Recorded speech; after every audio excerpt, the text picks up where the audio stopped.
It's time for our final themed session of this afternoon. Our focus is something that I am very much into, coaching and technology. We're looking to another sport, though, for our keynote speech for this session, to the world of equestrianism, a sport with the added complexity of not just athletes, coaches, and officials, but also horses. Harald Muller at the Federation Equestre Internationale has launched an ambitious and innovative platform of e-learning to satisfy the needs of coaches, riders, fans, and enthusiasts the world over. What can we learn from his experience? Well, to tell us more, here's Harald Muller.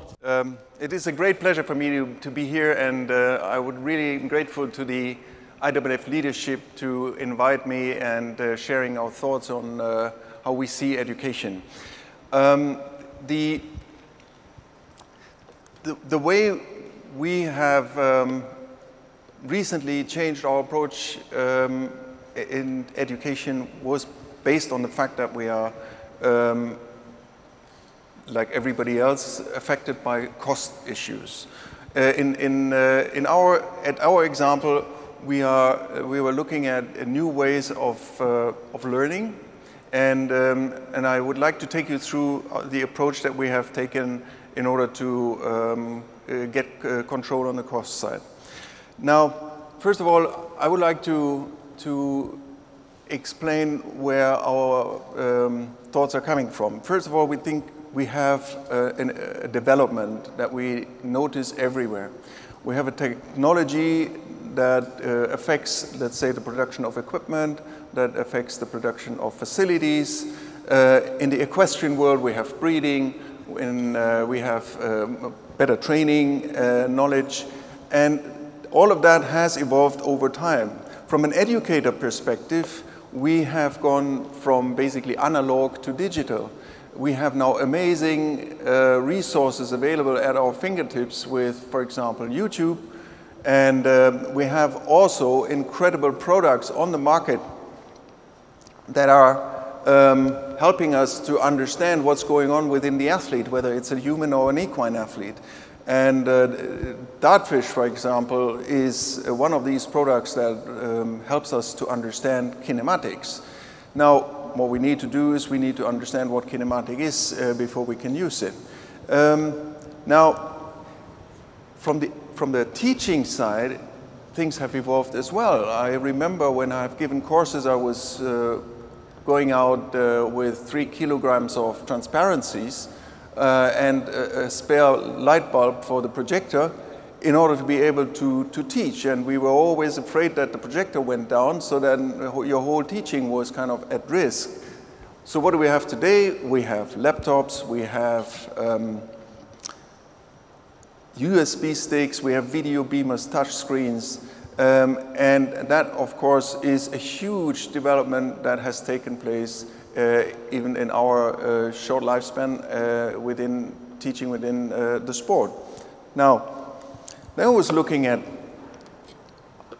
what are we going to do with our teaching style.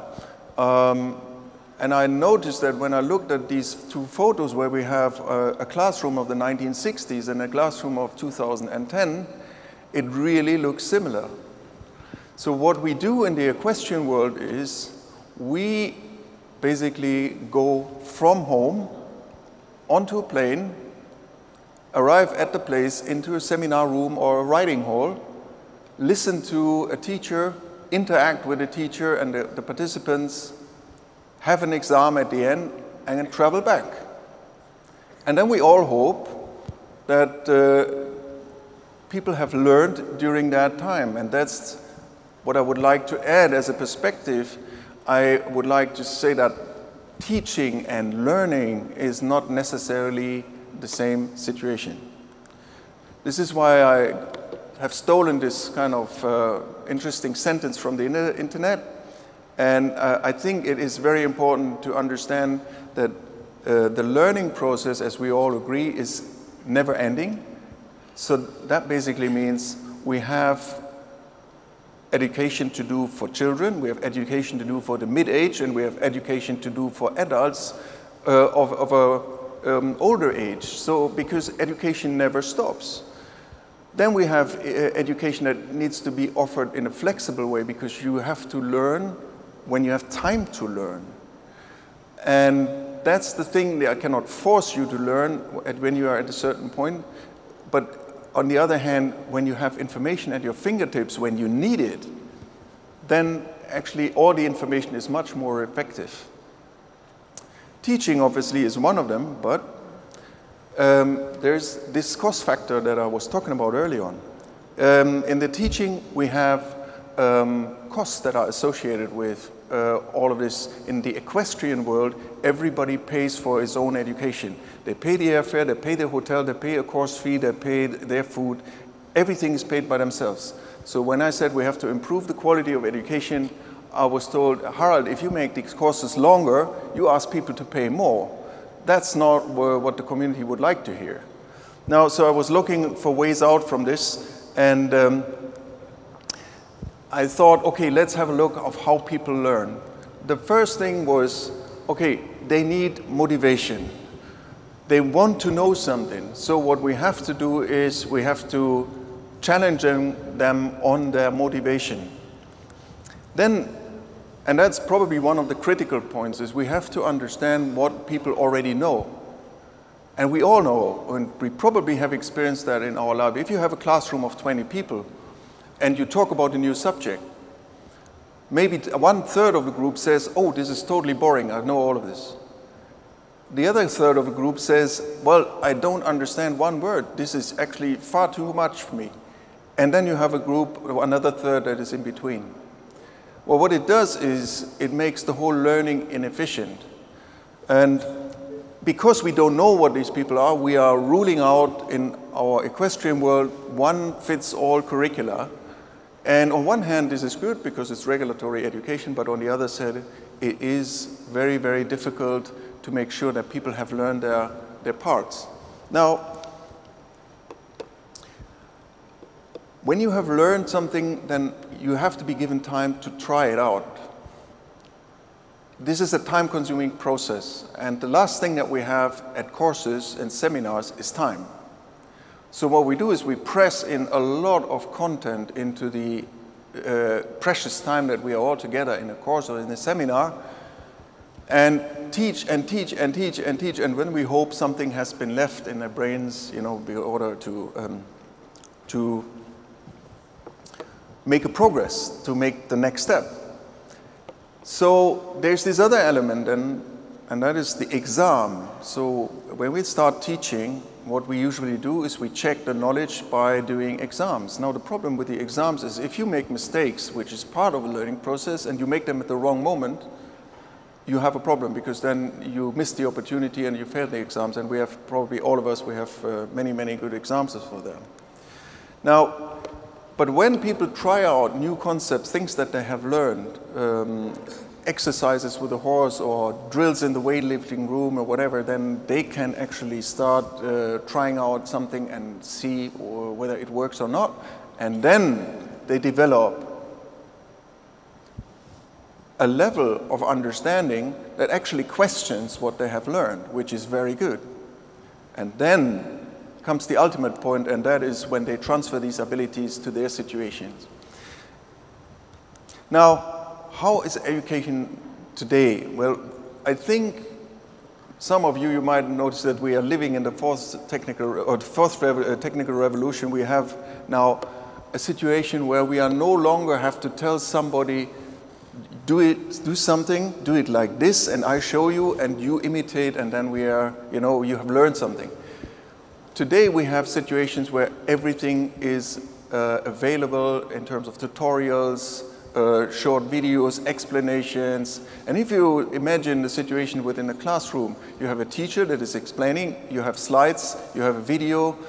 All of this can also be done online. It's not the same. And it's absolutely clear that if money is not an issue, face-to-face education is the perfect solution.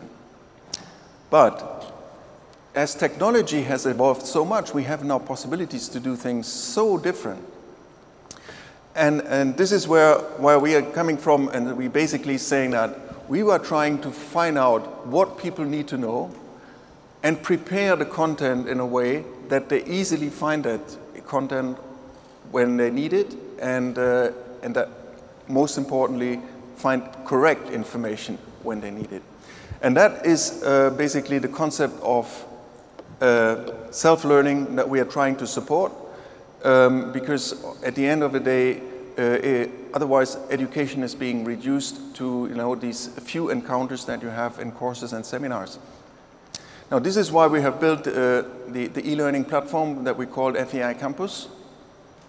And I would like to show you now a little video that gives you a brief overview on this platform. Please, can you show the video then? Welcome to the FEI Campus. Find everything you need on the clear, cutting-edge and fully interactive homepage, or via the easy-to-use menu. The FEI Campus is free of charge and online 24/7. It also hosts only FEI-approved content.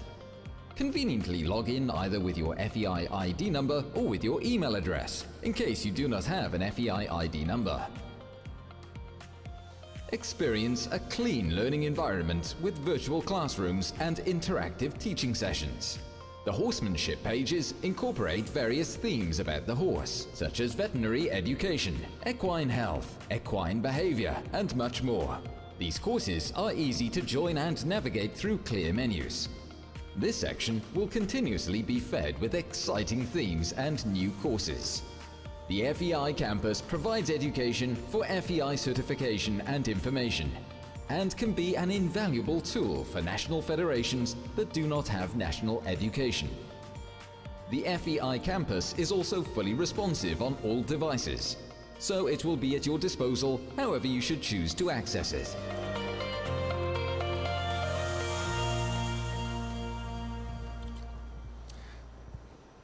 So, by the way, these robot voices, they become much better now. It's no longer that you have this speech recognition quality that you have in some programs. So that was a robot voice, there was no human voice.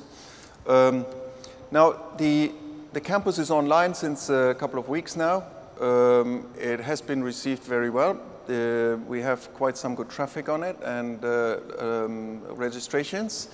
Now, the idea of the campus construction was that we offer education for our coaches, for our officials, etc. And then we have a complete separate page on the same platform where we are showing something about the horse. And we see that the horse is the common denominator between the sport and the rest of the equine community. And this is a very important detail that where I'm coming back in a few moments because it affects the money. So what are the next steps that we're going to do? We have now courses online, we have videos and slides, and we have animations. Everything is online, you can access it, it's free of charge. You register and you pay with your data. And so what we're going to do is now we introduce cloud-based learner profiles. And what does that mean? That means that whatever you have learned or practiced within the campus will be registered. And that means for us that you can actually trace the career of someone. And what it also does, it helps us to understand how much the people actually understand from our content. And so what we are going to do is we are going to be able to preserve this data, they obviously secured, and make that accessible for the users themselves over a longer period of time. Then we are going to introduce messengers. They are little apps that you use on your smartphone to see who is going to be online, and you can talk to them, to your student fellows. We are going to introduce in the next weeks free virtual classrooms where you can actually meet and exchange with your fellows. We introduced remote coaching, and we've done that, we've trialed that. For example, we had a webcam in a riding hall in Oslo, where a rider and a horse were competing, or not competing, were training. And we had the trainer in Germany in an office with a headset on, watching the screen, actually coaching the rider-horse combination in Oslo. And that has worked very well. In Oslo, they had speakers on the side. Everybody was able to listen very, very clearly about on the instruction. And then that is something that made it not necessary for the lecturer to travel to Oslo. We have immediate feedback. That is very important in terms of the learning effect. That immediate feedback basically means that when you have practiced, when you've done an exercise, and you submit, let's say, a document, a paper, a statement, that you get feedback as soon as possible. We are going to build simulators. And in the e-learning world, you call that gamification. So that means we're making certain tasks that coaches, officials, and so on fulfill are being built into a little, I don't want to say game environment, but it makes it a little fun exercise to practice. And these simulators are quite successful from a learning perspective because they're based also on repetition. Adaptive learning means that things that you already know, you don't need to learn anymore. So we are going to make the system so intelligent that you can actually skip these kind of areas and go on with the things that you don't know. Of course, then we are building a personalized learning environment. That means, you know, you can collect all the links, documents, everything that you need to know and that you consider important for yourself in a storage place, and then from there you can always access it wherever you are. And of course, one day we are going to think about artificial intelligence.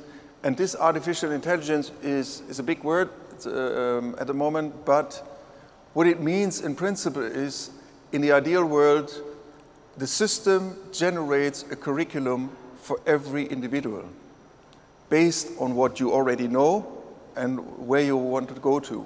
So that is something that is no longer impossible, and it only requires the financial means to do that. Well, that brings me back to the money. And because we have started to build these two platforms, one is for the coach and the officials' education, as one is on the horse, we have been able to attract a sponsor, and that money actually already pays back every investment that we've made. So in this respect, the system has showed some interesting effects, but there are still challenges. First of all, is that the technological gap between the countries, and we are fully aware that, you know, certain parts of the world are being excluded from this. But we also know time is playing in favor, you know, to us, because we know that for business reasons the technology is evolving, is improving everywhere because it's a business. We have a problem with digital literacy that has been mentioned a couple of times already today. We have the famous 10-year-old boy that teaches his 40-year-old father how to use Snapchat. And that is something where we also have to teach our community how to use these tools and not just make it a technological gimmick. We also know that the information deluge is just incredible. Every 12 years, human knowledge is doubling. So that means we have to be able to manage information. You have already too much information at the moment available because of the fact that it is sometimes unfiltered. You get hold of a lot of information where you actually don't know whether it's correct or wrong. That brings in the content curation, and that means all the content that goes online and everything that goes online onto the FIE campus is being checked by an editorial panel, and that editorial panel consists of a couple of experts. And then we need, when we have selected the content that goes online, we have to package it in a way that you can easily digest it. So there's no 100-page PDF that you can download and read. So what we're going to do is we're going to break it down into smaller pieces, bring it into a certain pedagogical order, and teach you. But that is a challenge because it's so much knowledge that's out there and available. Language is the next one. I don't know how much money we have spent on translating manuscript into other languages. But then on the other hand, you know, if you use that translation that's fine, but the big thing is as soon as you change the documents, the whole translation expense is gone. Now, we are in a situation nowadays to have, Google Translate, but you know that this brings a couple of very funny results. So we are not yet there. Language is and will remain a big issue in order to get the knowledge down to the people that are actually asking for it. And then the question is, what is the return on investment? How do we measure the success? And the answer is very simple, and some of you won't like it, and it's what's called big data. So what we can do is we can actually see who has logged in for how long, has answered this and that question correct or incorrect. And we can look at that for groups. We can look at that for geographical regions, etc. So, there is a lot of analysis possible. And that brings us basically an understanding of how much the community has learned, which is what this is all about. But then, now I have situations where people are telling me, Harald, this course is now online. Why do I have to spend money and go to the on-site course? Isn't that redundant now? And I was waiting for that because now I'm in a position that people understand what is available, and now I can rewrite or write a strategy on the education. And to introduce a complex system that interferes into education like that without having a strategy is actually very risky. So that is something where I then hope that the FEI one day will end up in what you can call Education 4.0. Thank you very much for listening.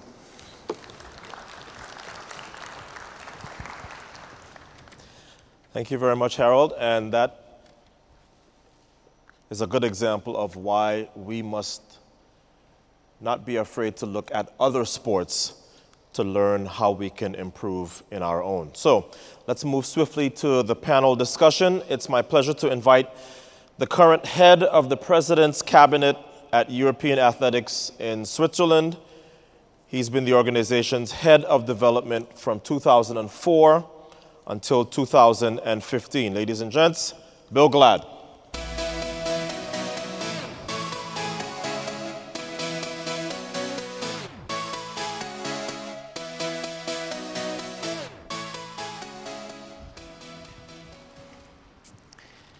Good afternoon, everybody, and thank you very much, Atto.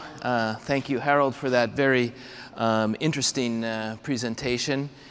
We have one more panel discussion now. I've had a chance to speak with some of our panelists. I'm going to introduce them in a second, but I can say to you that there's a really lot of very interesting and fascinating information that they've got in their heads, and I hope that we'll be able to get some of it out of them for your benefit. The format is the same as the other panel discussions we've had here. We'll have about 30 minutes here.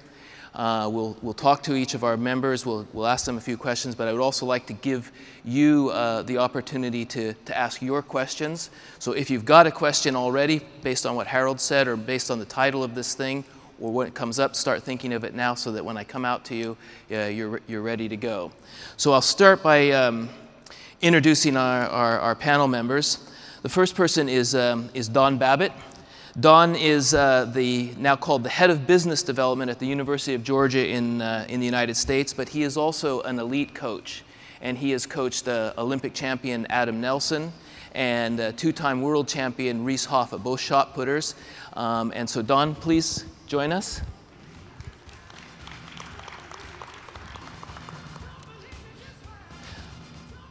Our second person is Marco de Rosa. He's also called Head of Business Development, but he works for Dartfish, which is one of the leading technology companies working in the area of coaching and performance information technology. So Marco, if you would join us.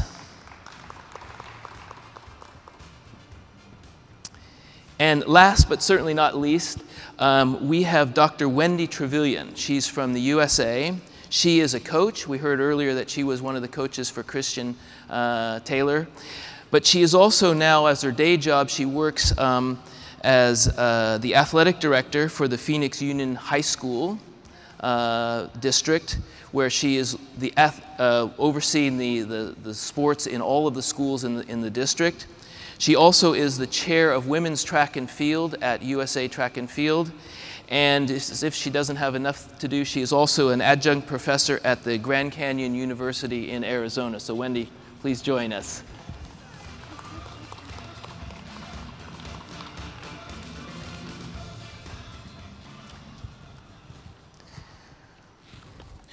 Okay, welcome everybody. I want to start with Marco, simply because you're in the business that's driving this discussion here about technology and coaching. I've said that you work for Dartfish. I know that you have a football background, and I know that you even started your own company in the technology area. Maybe you could tell us a little bit about the philosophy of Dartfish and what you're trying to accomplish. Sure. So thank you very much, Bill. What we do with Dartfish is actually a knowledge transfer, because we say that we have very interesting knowledge from our coaches. So what we try to do is that we try to transfer this knowledge on a very easy and on a video base to his athletes, so that we can really figure out what really matters, which information really matters that we have to transfer to the athlete, and how can we do that. And why we do that based on on a video basis is the simple fact that more than 2/3 of the people are visual learners. So we have to figure out how can we bring it down, how can we bring down the information on a visible basis, so on a video. And also what Harald said before, and also what Mr. Coe said this day, is that time is valuable, and that there is a bunch of information out there. So how can we filter out the right information, that we have the right information for the right audience at the right time, and that we can make that accessible. And this is what we do with Dartfish, actually. Marco, maybe you could tell us about a specific product. I mean, I know you probably have a number of products for sale and in development, but maybe you could tell us about one that you've got that you think is particularly applicable here. Yeah, sure. I think I can go to the Dartfish Express application, which we have for our mobile apps, which Donna actually also uses, if I'm right. And this is a great application where we can have instant feedback, actually, with the athletes at the same time we're on the pitch with them. So meaning that we capture them, and we can give them an instant feedback in what did they right or what did they wrong. And based on this feedback, we can go back then and have a technical model also. So we go to an athlete, we show him what he's done right or wrong, and then we show him how he has to do it and how he can perform better directly on the pitch, so that we don't lose too much time with it. Okay, Don, so Marco says that you're using one of his products. Maybe you can tell us about how you use it and what kind of difference it makes in what you're doing. Yes, with regard to Dartfish Express, that's probably the main app that I use on a daily basis for the coaching sessions. And they're primarily used during the coaching session. And one of the big differences, especially from when I was throwing back in the 80s and then coming up coaching through the 90s and so on, is the immediacy of the feedback that you can get. So I can, in terms of a throwing practice, for example, I can probably be standing 7 meters away from the ring, watching a throw, take a video. When the throw's done, by the time the athlete's walked over to me, I can already, with the touch of a finger or two, already pull up the video and have it ready to show them exactly what happened, and also maybe show them what needs to be corrected if it wasn't the best effort. And also, too, you can, another helpful feature of it as well is just having another video to compare, and with that I can pull up another video from either a very good throw or from a different thrower using the same technical model.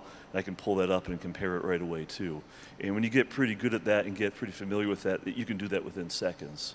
And that sure beats what I kind of grew up with, having to wait about 4 or 5 days for the video to be processed. And we've already had 2 or 3 practices by the time we got to see the first practice. Okay, so you've talked a little bit about how this Dartfish Express has changed what you're doing on the field and in a coaching session. But this thing, what we're talking about here, is technology in general. Can you maybe tell us a little bit how that technology or other technology that you've done has really affected the whole coaching practice and the profession of coaching? I think just on a daily basis, how you conduct practice and look at a whole training session, and then how you string the training sessions together with the help of the technology that you have has really changed over the years. And as Marco said, you know, the majority of people are visual learners, so it's one thing to be able to kind of tell them and describe what happened, but you know, pictures or videos worth 1,000 words. You can give them the immediate feedback and show them that they had dipped their shoulder or something like that, and they might tell you, no, I didn't, it didn't feel like that. Well, you have the video proof right there and say, look, this is what, you feel this, but you actually did that. That was something that you weren't able to do before. You'd have to kind of figure out another way to get that point across. But with video, it's just very easy to get those points across. And what about coach education or supporting athletes who maybe aren't necessarily right there with you? Has technology helped you in that area at all? Yeah, yes, that's started to become a big thing as well. It was kind of the distance coaching, and you know, you can there's a lot of different ways you can do it, but just being able to trade video back and forth in a pretty quick way. You know, taking video with the Dartfish Express app, for example, you can you know, film a session and then put it up on Dartfish TV, and then somebody else can, other athletes, other coaches can access that and pull that down and look at the session. So you could have, I could be in the States, we conduct a session, you know, with an athlete in Shanghai, China, and then download that and look at it very fast, and then give feedback very fast as well. So it could be almost live, or you know, within minutes. Okay, so just to summarize then, what we're looking at is products that can help the coach on a day-to-day basis when working with an athlete by giving you quicker feedback. And also other techniques, other technologies that can help you communicate with coaches with athletes over distance, or even over time, because you said you could store data, store videos. Is that right? Yes, and you can always refer back to, you know, that data and those videos as well, and compare and contrast and say, look how far you've come, or you know, look what adjustments we've been able to make. Okay. And then that too, you can take that journey, that technical journey that you had with one athlete, and share that with other coaches and maybe younger athletes to see how somebody like a thrower like Reese Hoffa, who's a world champion, was able to adjust technique, and then show the youngsters how that path went as well. So you know, you're saving information and passing it on as well. It's very easily done with the technology we have now. Great. So before I come over to Wendy, what I'd like to do is open up to the audience now. And if you have a question that you'd like to ask to Don or Marco about this technology, about what's available, they've mentioned a couple of things, but maybe you have some other ideas or experiences that you'd like to share with us? Any hands out there? Okay, no quick takers. I think we're at the end of the day here, but that's okay. Don't worry, we'll come back and we'll have another shot at this if you think of something. So Wendy, I'd like to turn to you now. Don is obviously, he's a coach who's working with a small number of elite athletes where there's the possibility to put a lot of resources into an individual. But in your work, I realize that you're working with more of the grassroots situation. You're working with schools, maybe with clubs, with a larger number of coaches, with a larger number of athletes. Has technology had an impact on what's going on at that level? Technology has definitely affected that level in terms of using, say, a cell phone or using an iPad, not to the degree that we've had here at the college level. At that grassroots level, you run into an affordability issue of our younger coaches or our coaches of younger athletes or our newer coaches that are new to the sport not being able to afford all of the technology pieces and items. Kids will use their cell phones. Coaches will use their cell phones. But if you think back to the times when you wanted the kids and you want kids focusing on practice, not having their items out there with them, you ask them to put their cell phones up. Well, now we're to the point at this grassroots level where coaches are telling kids, pull out your cell phone. or the coaches are pulling out phones and videotaping and showing a quick clip back to those athletes. But when it comes down to it from an affordability standpoint, the younger kids at that grassroots level, we're at an economic disadvantage of not being able to afford the high-tech types of technology. And whenever those types of things can be introduced at that level, or those kids can be introduced to this type of high-tech video playback, video overlay, presentations, take them back and review exactly what they've seen, they don't have that so much so at the lower level. Mm-hmm. But as they move higher into the club levels or into the high school level or into the college level, they'll get closer and closer to having those options. Marco, do you see the technology that's available now at the very elite level becoming more affordable for use at the grass level, or at least adaptable at the grassroots level? Yeah, absolutely, I do. You have to imagine that this technology we provide is so easy to use that actually everybody can use it. And it is also extremely easy to afford it. It's not that expensive, let's say. The bigger issue, if we want to train and educate people, the bigger issue we want to have there is that we need content. So we need footage. And this footage comes from, if we talk about the technical model, we talk about professionals who show you how that really has to work. But again, what we do is we don't provide the knowledge that coaches have, okay? I do not know the same things that Don knows when we talk about throws. That's absolutely normal. But what we do with Dartfish is that we give a chance to Don that he can give us instant feedback, that he can enrich the video content, and that he can share this video content with his athletes, or also with other people which are on the lower bottom of the professional area, so that they can learn and see how do I really have to perform. And again, this is information that really matters. It's information coming from coaches, it's information coming from people who know what they're talking about, and this information is the information we have to share. And that's coming back to what Harald said before in his presentation too. We have so much information out there. How do we really filter out the good one, and which one is the one that really matters? Okay, so Wendy, going back to you then.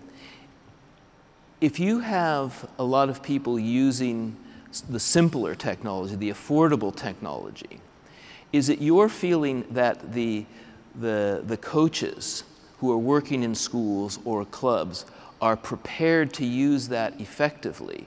Or is there an implication for coach education that we need to bring technique of using those things better to them so that they can use this technology? Bill, I think both of those things are true. Where our coaches that are at those lower levels having access to coaches education to be able to bridge the gap between what they're learning on their own, what they're learning from the clinics, from the camps, from the videos, and then being able to apply that to their coaching, but also utilizing the technology of videotaping their students and being able to go back and play the video and watch it again. I think both of those things are true to give them that advantage. From a coaching education standpoint, we always talk and teach in terms of videotape your athletes, go out to get videotapes to show the proper techniques. If we have an opportunity and have a wonderful advantage of having an elite athlete come to your practice to watch your practices with your kids. If you happen to be a former athlete who's in enough shape to be able to teach and demonstrate for your kids. The grassroots level, that's what they get in terms of seeing it, watching it on TV, watching their teammates, and watching someone to try to emulate what they're seeing. But from a coaching education standpoint, it's really definitely needed as long as we can get to the point of it being able to be affordable so that these coaches can have access to it. Okay, Harald, I'll go to you now. As an educational specialist, and you've been listening now to what Wendy just said, what Dawn said earlier, do you have any thoughts about the changes that are needed, or if they're already being made to the coach education curriculum that is driven by the technology that's available or will be available in the future? Well, the approach that we have taken in the equestrian is that we say, okay, there is no need to pay, let's say, 2,000 euros to go to a place and then listen to some theory that you can also learn online. So the curriculum will be affected in our environment, will be affected by the fact that we are going to teach everything that can effectively be taught online, will be taught online, and that we remain this physical meeting, you know, face-to-face at venues, in seminar rooms, for the things that you can only do when you're physically there. And that has generated in our organization now the development of curriculars, what we call online curriculars and on-site curriculars.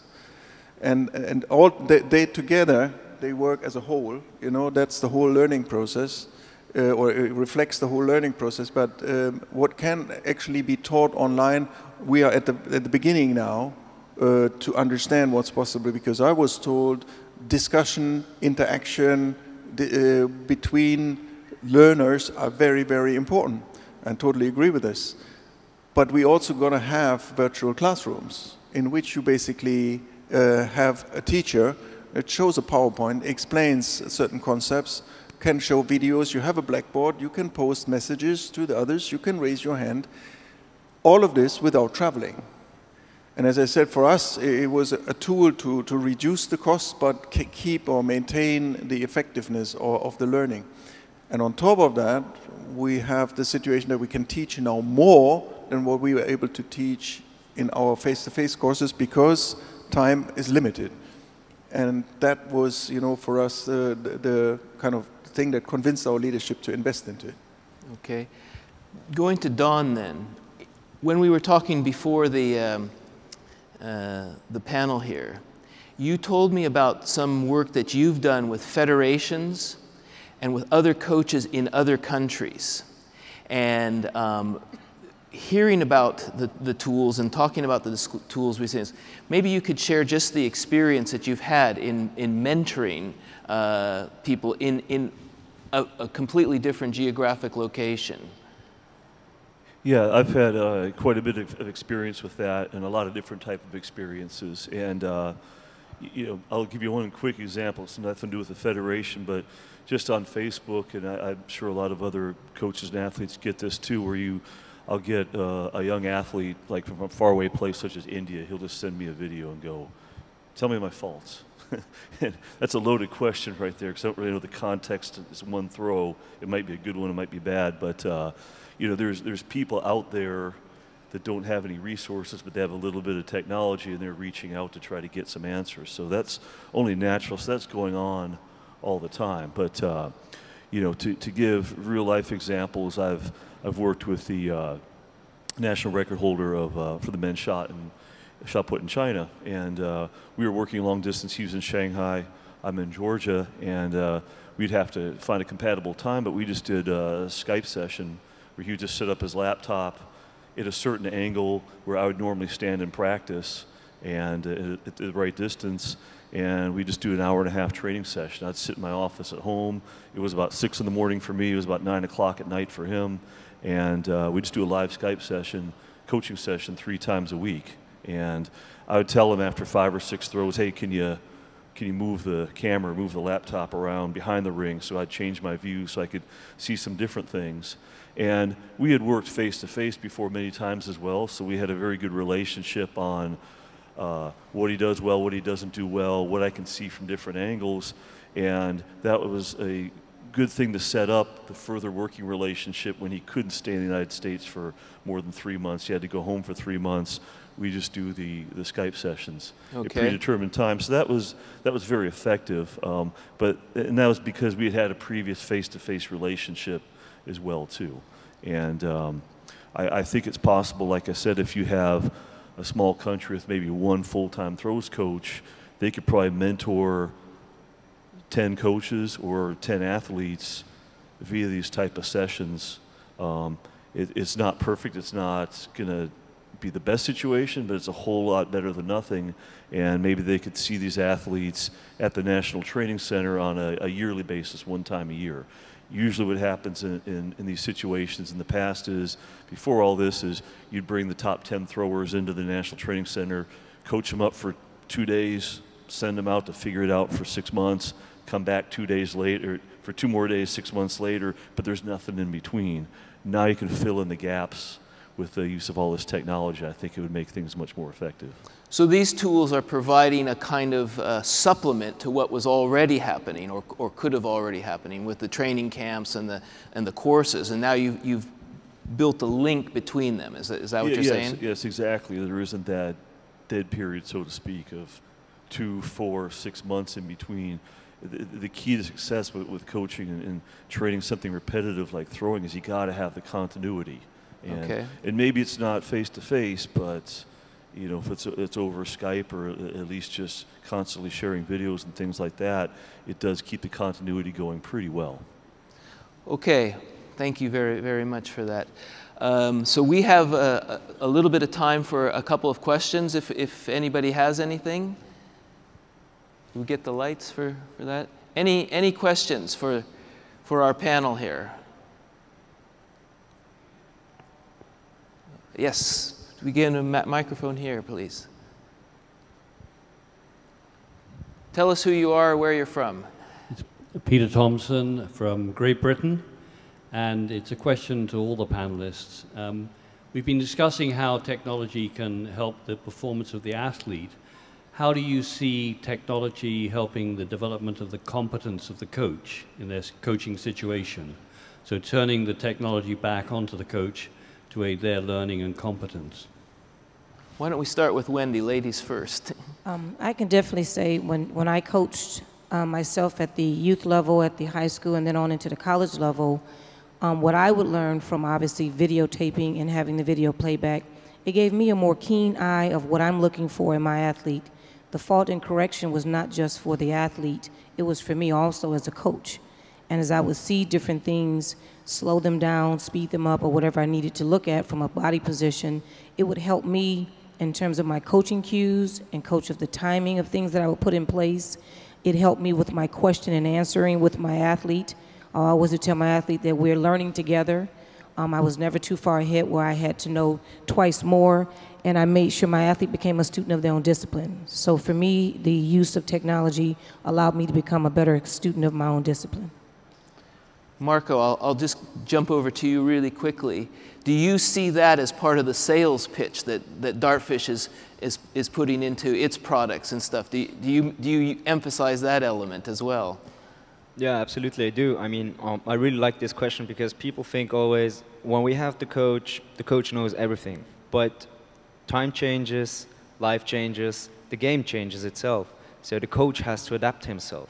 And how can we do that? So if you talk to a federation where there are more than one coach, for example, more than one throwing coach or more than one running coach, so they might have several aspects and several views of how they have to perform.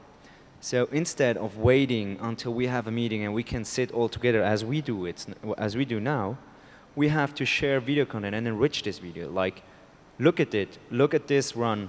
What would you say how we could perform on it? And how did you perform on that? And what do you think? How can I try to adapt what you just said to my athlete? How can we figure it out? And this is going to be very important also in the future because, as I said, the coach has to adapt himself as the athlete has to adapt himself on everything what changes at the moment.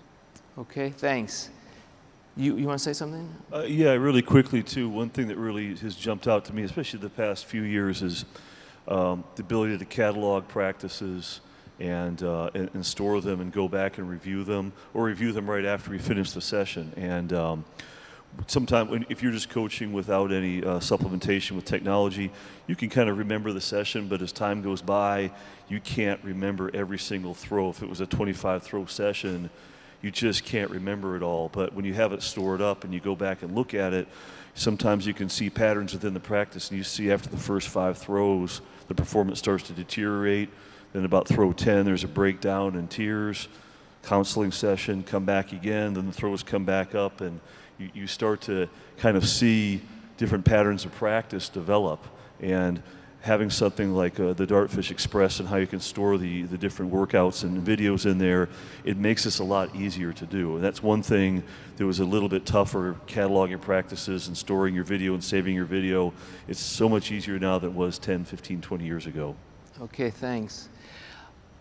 I'm conscious that time is always ticking on. We have time for maybe one more very quick question. Is there one out there?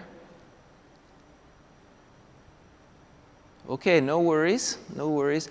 I want to finish, though, by turning to Harald, because we've talked a lot about the tools that they're using on the individual practice basis. We've talked a little bit about story and a little bit about mentoring. Do you have, taking all this in, taking in your experience of working with the platform that you've created, could you make any recommendations, one or two recommendations now, for federations, for area associations, for clubs about learning or about education of coaches based on what we've been discussing today? Yes, I have my home in this sport, so most of my life I spent in athletics, and I think I have a little bit of an overview about what's available in terms of knowledge and quality of knowledge. And I have to say that my recommendation to the IAAF is make this knowledge accessible for everyone, free of charge, so that you spread technically correct ideas, to the biggest possible audience. And that brings me to a second recommendation, which is equally important from what we have experienced right now, is embrace the non-organized sport that is still practicing athletics. Because what I see is, first of all, it is the fan base, a potential fan base, but it is also a group that where I have noticed so many times people So going you mean out, the runners? For example, people going out jogging. How many of these people know that they are practicing athletics? But as soon as you build competence around that area, for example, you become interesting for potential sponsors. Because all of this, what we have created, needs to be financed. It was a risk for the FEI to invest into this, and now we have the payback. Now we have refinanced the whole thing. But what you should do is you should make sure that the organized and the non-organized sport grow together to one community. And that's all I can say. Build an e-learning platform, which is overdue. Okay, great. Thank you very much. I would like to wrap this up by thanking our panel. Dawn, if I could have a round of applause for Dawn, for Marco, for Harald, and last but not least for Wendy. Thank you very much, everybody.